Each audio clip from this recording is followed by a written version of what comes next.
e a gente então entra agora no que é o método DMake. Então essa lição é muito importante, talvez até vocês tenham que passar por ela mais de uma vez, porque eu gostaria muito que vocês soubessem, né, o DMake de cor. É muito importante num projeto Lean Six Sigma vocês terem essa noção do que é exatamente cada etapa do DMake, cada passo a passo do método DMake para conseguirem conduzir o projeto corretamente.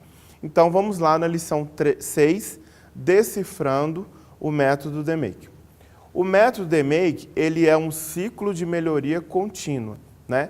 Então, como o Lean Six Sigma está dentro desse contexto da melhoria contínua, os projetos Lean Six Sigma são projetos que buscam otimizar processos já existentes com pouco ou nenhum investimento, né? Então, esse ciclo de melhoria contínua que nós vamos estudar é o DMake. Vocês vão perceber que ele tem uma similaridade muito grande com o PDCA. Talvez vocês já conheçam o PDCA e ainda não conheçam o método DMake. Mas o método DMake, ele tem, assim como no PDCA, uma fase de planejamento, outra fase de execução, outra fase que é de controle.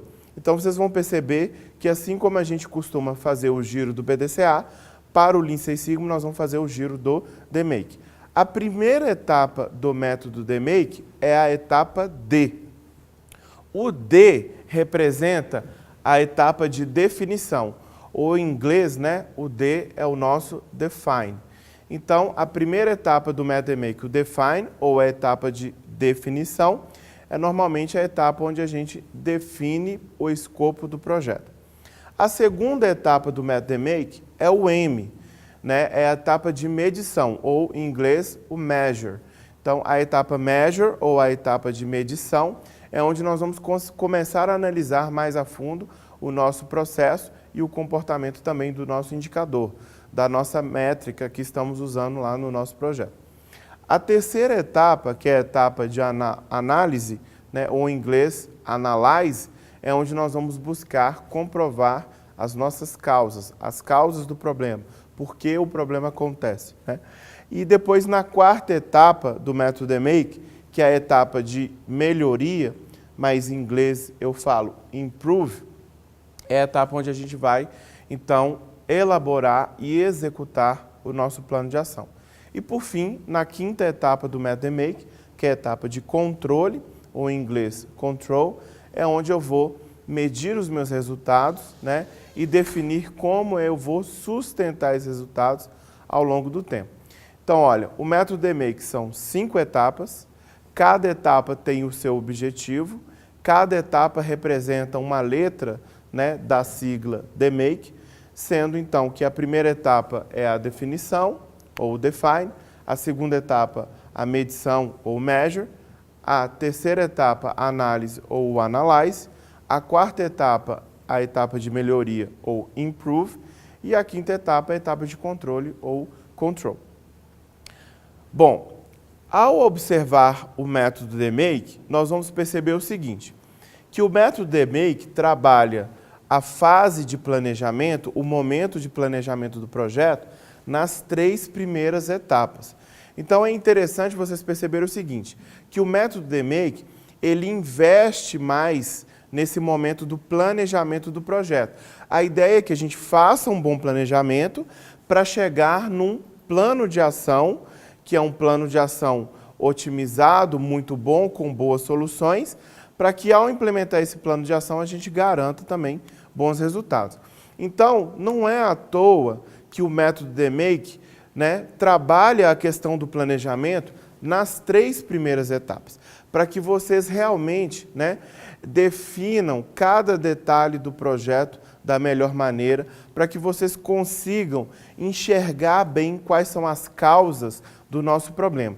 E aí sim, na hora que a gente entra nessa etapa de melhoria, no improve, é que a gente vai para a fase de execução, porque a execução vai ser representada pela implantação do nosso plano de ação. E, por último, na fase de controle, é onde a gente vai fazer a medição e a sustentação do nosso resultado. Vamos passar, então, por cada etapa do método DMake e observar com um pouco mais de detalhe e falar um pouco mais de cada etapa. A etapa D, que é a etapa de definição, é onde então nós vamos definir o escopo do projeto com precisão, identificar o processo gerador do problema e definir uma meta global e elaborar o contrato do projeto. Pessoal, é nessa etapa que eu vou iniciar o meu projeto. Ou seja, a etapa de definição é o pontapé inicial, é onde que eu vou caracterizar esse meu projeto, é onde que eu vou buscar informações sobre onde o meu problema acontece, qual vai ser o indicador que eu vou utilizar, né? Qual vai ser a base de dados que eu vou utilizar no meu projeto, quem será a minha equipe de projeto, qual é o meu cronograma. Então, todas essas informações iniciais de um projeto são informações que eu vou validar aqui nessa etapa de definição. E todas essas informações, ao final dessa etapa de definição, eu vou colocar tudo isso em um contrato de projeto, justamente para me ajudar a formalizar essas informações junto à minha equipe de projeto e também junto lá ao meu champion, ao meu sponsor, né? Então, para que a gente consiga garantir o comprometimento da nossa equipe do projeto e até mesmo o comprometimento da empresa com esse trabalho que vocês vão desenvolver, que é um projeto Lean Six Sigma, que ele tem uma duração, né, de alguns meses, é importante a elaboração desse contrato. Nós vamos falar em mais detalhes sobre ele numa próxima lição, mas é importante vocês elaborarem esse contrato e nesse contrato constar essas informações, todas essas informações que nós levantamos durante esse momento da definição. Com isso, então, a gente finaliza essa etapa de definição com esse contrato redigido, impresso e assinado por essas pessoas.